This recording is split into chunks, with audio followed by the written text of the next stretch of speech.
एक बार फिर ईरान को बड़ी कामयाबी हासिल हुई है।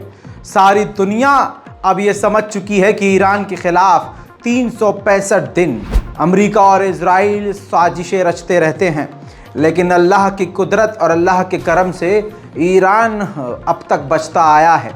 मेरे दोस्तों, जो अब मुस्लिम लोग, जो मुसलमान देश ईरान के ख़िलाफ़ उल्टी बातें सोचते थे, अब वो भी समझ चुके हैं कि आले यहूद और ये वेस्टर्न देश कितना ईरान के ख़िलाफ़ साजिश रचते हैं। फिर एक बार फिर से ईरान बच गया है। बड़े षड्यंत्र को फेल किया गया है। ईरान में अहले सुन्नत हज़रात यानी हम शिया सुन्नी भाई सब वहाँ पर मिलजुल कर रहते हैं। अब वहाँ पर एक बड़ी साजिश चल रही थी। अमेरिका और यूरोप के लोग प्लानिंग कर रहे हैं और ख़ासकर इजराइल प्लानिंग ये कर रहा है कि ईरान के अंदर माहौल बिगाड़ा जाए। अभी तक माशा अमीनी के नाम पर 1-1.5 साल से पूरे ईरान में आतंक फैला हुआ है और इसमें अमेरिका इजराइल का सीधा सीधा हाथ साबित हो चुका है। मेरे दोस्तों, अब ये हैं ईरान के इंटेलिजेंस मिनिस्टर इस्माइल ख़तीब। इन्होंने बड़ी जानकारी दी। इन्होंने कहा ईरान की हमारी सिक्योरिटी टीम ने, इंटेलिजेंस ने बड़े ऑपरेशन को फेल कर दिया है। हमारे यहाँ विदेशी ताकत अहले सुन्नत यानी सुन्नी उलमाए दीन और क्लरिक को मारने की साजिश रच रही थी, उनको हमने फेल किया है। IRGC से जुड़े हुए टॉप मेंबर और कमांडर को भी असैसिनेशन करने की, उनका कत्लेआम करने की यहाँ साजिश चल रही थी, हमने उसको भी फेल किया है। और उन्होंने एक बार फिर से रिपीट किया कि इसी महीने ईरान में अलग अलग जगह 30 अलग अलग जगह बॉम्ब प्लांट किया गया था, प्लानिंग की गई थी कि यहाँ धमाके करने हैं, हमने उसको भी फेल किया है। इजराइल और अमेरिका लगातार हमारे मुल्क के ख़िलाफ़ साजिश रच रहे हैं, लेकिन हम भी पूरी तरह से सतर्क हैं। बरतानिया के लोगों से वोटिंग करवाया गया कि कितने लोगों को लगता है कि ईरान का परमाणु मिसाइल दुनिया के लिए ख़तरा है, तो 56% बरतानिया के लोगों ने कहा कि पूरी दुनिया के लिए ईरान की मिसाइल, परमाणु मिसाइल ख़तरा है। चलिए, अगर ब्रिटेन के लोग और अंग्रेज़ ये सोचते हैं कि एक मुस्लिम देश की परमाणु मिसाइल पूरी दुनिया के लिए ख़तरा है, तो ये ख़तरा तुम्हें मुबारक हो और ये डर अच्छा है। दोस्तों, कहा जाता है ऐतिहासिक ये दिन है, कल का जो दिन गुजरा है, इस दिन में बताया जाता है कि ईरान ने कई लोगों को, सैकड़ों लोगों को मारा था। ऐसा ईरान की सरकार के ख़िलाफ़ जो बोलने वाले लोग हैं बोलते हैं। ऐसे में ईरान की इरविन जेल के बाहर झड़प हुई है, गोलीबारी की खबर आ रही है। उधर हौथीज़ ने सीज़ फायर तोड़ा, सऊदी अरब के बॉर्डर पर हमला किया, गोलीबारी की, जिसमें बहरीन के कई सैनिक सऊदी अरब की तरफ से तैनात थे। अब बहरीन ने ऐलान किया है कि तीसरा तो छोड़ दिए, चौथा भी हमारा सैनिक जो बुरी तरह से घायल था वो भी मारा गया है। यानी 4 बहरीनी सैनिक मारे गए हैं यमन के हमले में, और बहरीन इस वक्त काफ़ी ज़्यादा गुस्से में है। जैसा मैंने आपसे कहा था कि सऊदी अरब दूसरे अरब देशों से किराए पर उनके सैनिक लेता है और बॉर्डर पर तैनात करता है। इसी तरह से बहरीन के अलावा कुवैत के भी मिलिट्री सऊदी अरब में तैनात थी। कुवैत डर गया है। कुवैत ने तुरंत अपनी सेना को यमन और सऊदी अरब के बॉर्डर से वापस बुला लिया है। उधर दोस्तों, बड़ी खबर है तुर्की के लिए। जो अमेरिका के सेनेटर्स, जो नए सेनेटर्स हैं, उनकी नई कमेटी है, उसने बयान जारी किया है, यानी संसद की तरफ से बयान जारी किया गया है कि F-16 विमान हम प्लान कर रहे हैं तुर्की को देने के लिए, स्वीडन को नेटो में शामिल करने के बदले। यानी हम F-16 विमान तुर्की को देंगे, तुर्की नेटो में शामिल होने की परमिशन स्वीडन को देगा। वो स्वीडन जो रोज़ कुरान पाक को जला रहा है, कुरान पाक की तौहीन करने दे रहा है और तौहीन करने की इजाज़त दे रहा है। और तुर्की के लिए इम्पोर्टेंट क्या है? कुरान नहीं है, तुर्की के लिए इम्पोर्टेंट F-16 विमान, उसकी ताकत है। मेरे दोस्तों, अमेरिका अक्सर अरब के अलग अलग देशों में घुस जाता है, उनकी ज़मीन पर कब्ज़ा करता है और वहाँ से तेल चुराता है, माहौल ख़राब करता है और कहता है कि हमारी सेना आपके देश की रक्षा कर रही है। अंतर्राष्ट्रीय लेवल का अगर कोई चोर है तो ये अमेरिका है।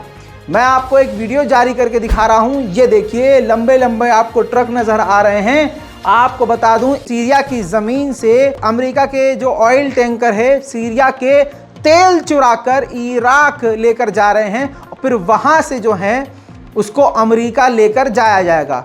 इस तरह से अमेरिका तेल भी चुराता है, तेल चोर अमेरिका। मुसलमानों की खामोशी का असर ये, सऊदी अरब की गद्दारी का असर ये, तुर्की की बेगैरती का असर ये, हमारी और आपकी बेशर्मी का असर ये कि अब यजीद के रास्ते पर चलते हुए इजराइल ने वेस्ट बैंक के इलाके का मेन वाटर सप्लाई काट दिया है।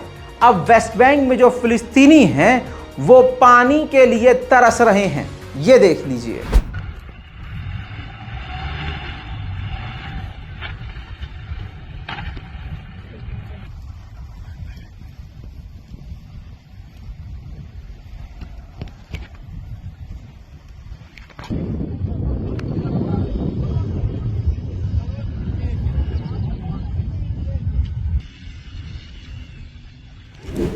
एक तरफ ये है, दूसरी तरफ अमेरिका का ऐलान पता है क्या है?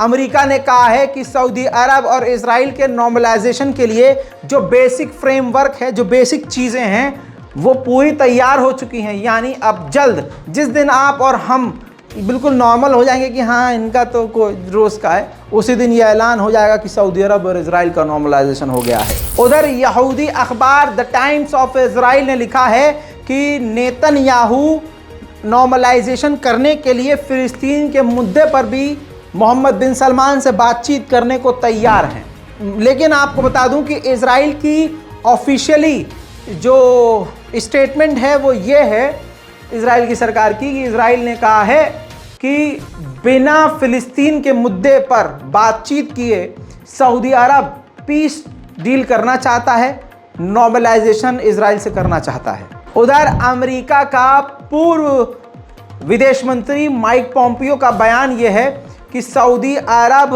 और इजराइल के बीच फ़िलिस्तीन का मुद्दा अगर आता है तो ये नॉर्मलाइजेशन नहीं होगा, डील नहीं होगी, क्योंकि सऊदी अरब इजराइल के जेरूशलम को फ़िलिस्तीन का कैपिटल बनाना चाहता है और अगर इस मुद्दे को उठाया गया तो डील कैंसिल हो जाएगी।